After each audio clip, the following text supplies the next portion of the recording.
Star Wars Unlimited Set 2 Shadows of the Galaxy releases July 12th, 2024, and today, Main Deck Jason and I are going to be showing you all two preview cards exclusively on our channel, Nite Owl Skirmisher and my favorite tech, Source of Insight. Let's jump into it.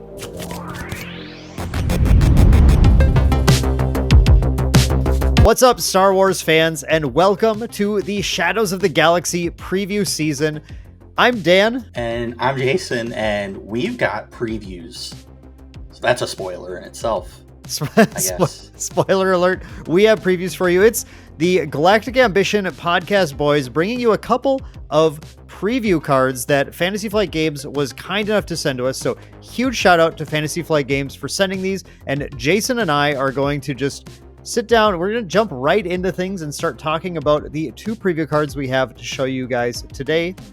The first one we were sent, Jason, this one was so funny because in our Shadows of the Galaxy review episode, we were talking about blue-red Mandalorians as like a interesting thing just because Sabine is already a Mandalorian red. And what do we have here? Nite Owl Skirmisher.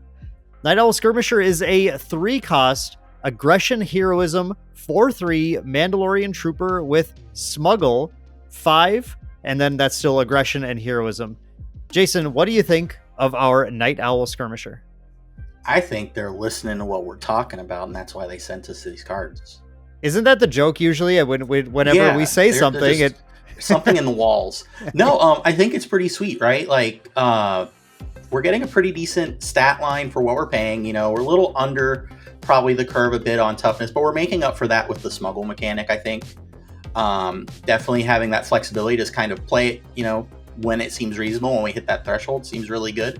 And overall seems pretty solid and kind of exciting. Again, we're getting more Mandalorian cards as we go along. And it's very nice to see kind of where they're headed, where maybe some of the direction is going with Mandalorian as a tribe. My take on this is that, first of all, as we talked about in the podcast, smuggle, we think is our favorite mechanic and an extremely strong mechanic as it represents like a +1 basically whenever you play this card because you get to play it out of resources, but it replaces itself in the resources. Now paying 5 for a 4/3, not our favorite rate in the world to play, but when the game starts to go a little later, your hand maybe gets a little thinner. Having the access to just putting a 4/3 is still a relevant body on the board. 4 is enough to get over some thresholds, do some damage, and I think both the Mandalorian and the Trooper keywords are ones that are quite relevant. Trooper especially for precision fire, a powerful card for pushing the end of the game in these aggressive decks. Jason, do you see this? Where do you see this falling in limited play in particular? I think this is super sweet for limited. Again, we are looking at a card that we can play when we need it. You know, the chips go down, especially in limited when our card pool, you know, is what we pulled. Hope we got there. You know, this is one of those cards that are going to help you kind of push through and just have something to kind of help with that consistency when you kind of run out of gas. And again, 2 relevant tribe keywords so far. So I'm hoping that we see a little more support for it, and especially considering how Mandalorians are shaping up for limited itself. If we're doing, like, let's say just set 2 limited, I feel like I'd want to probably be glad to see this card in my pulls. Or I think limited, this is going to be a bread and butter card. If you're in aggression heroism, this is a card you're going to want to grab just because the stat line for 3 is like we see 3 drops with 3/3 stat lines. You know, they have some relevant effects usually, but that just means when we get 4/3, it's at least able to push enough damage. And in limited, it's just going to, you know, it's just going to be a threat. And that smuggle is going to allow you to get some important value out of it later on as well. Constructed, we'll see. If Mandalorian troopers need something like that, if you have like a Mandalorian tribal deck where this is really great, really cool to grab with, this is the way.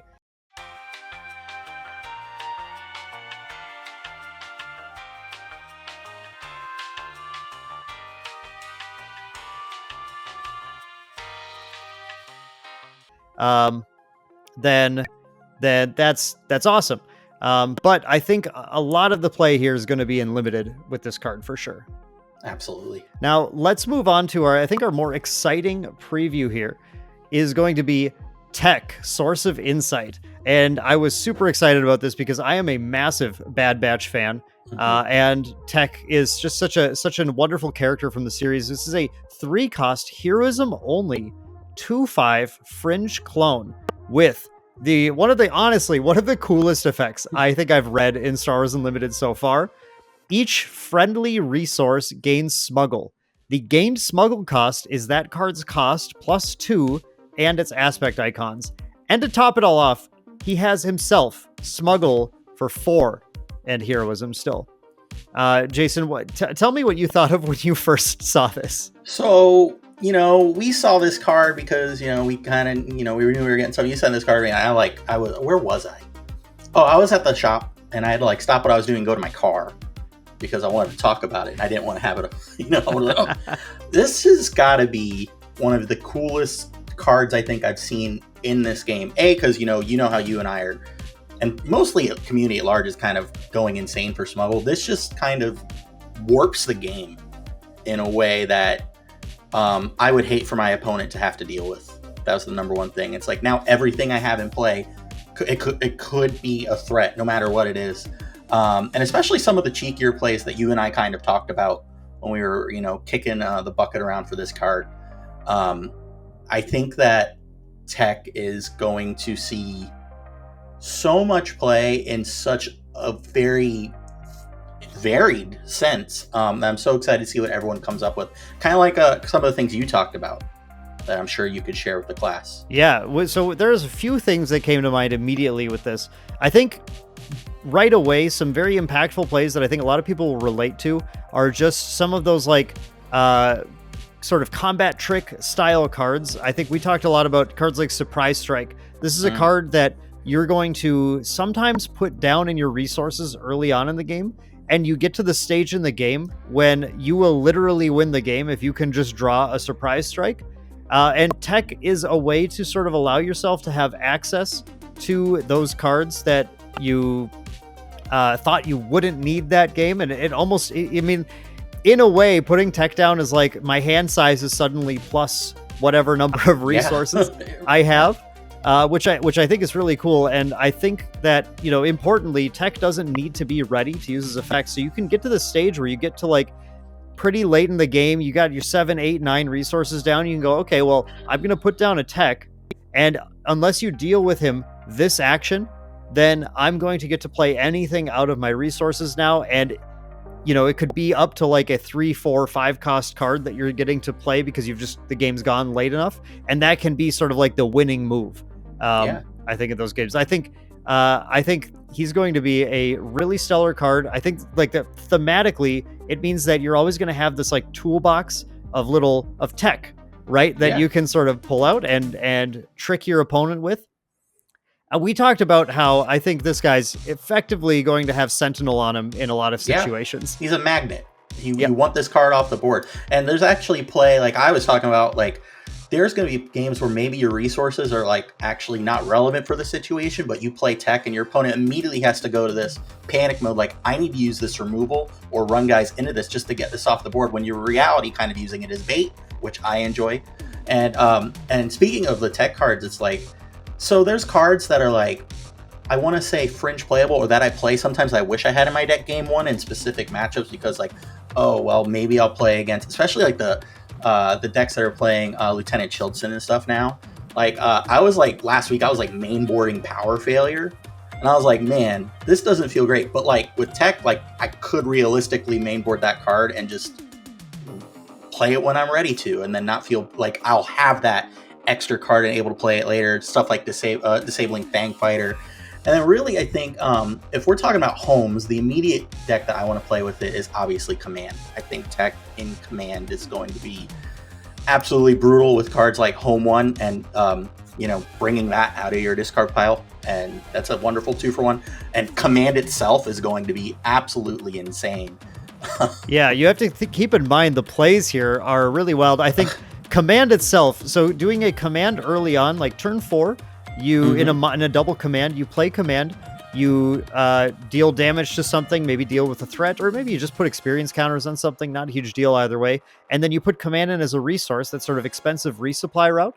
And then you can drop Tech, and on a future turn for 6, which is like, some decks play command at 6, right? It's like it's all right at 6. It's all right, but you can actually just play it right out of your resources at 6, get 2 effects of your choice again, including a possibility of putting it right back in there again. Sure. You can actually loop command over and over with tech if the game goes extremely late and you're just looking for that how can I grind advantage out with this. That to me is such a wild play. Not to mention if you just want to use resupply, you could certainly go like resupply, then the next turn tech, then the next turn resupply again or something if the opponent doesn't do anything. There's so much, like we could talk about probably 85% of the card pool with this card.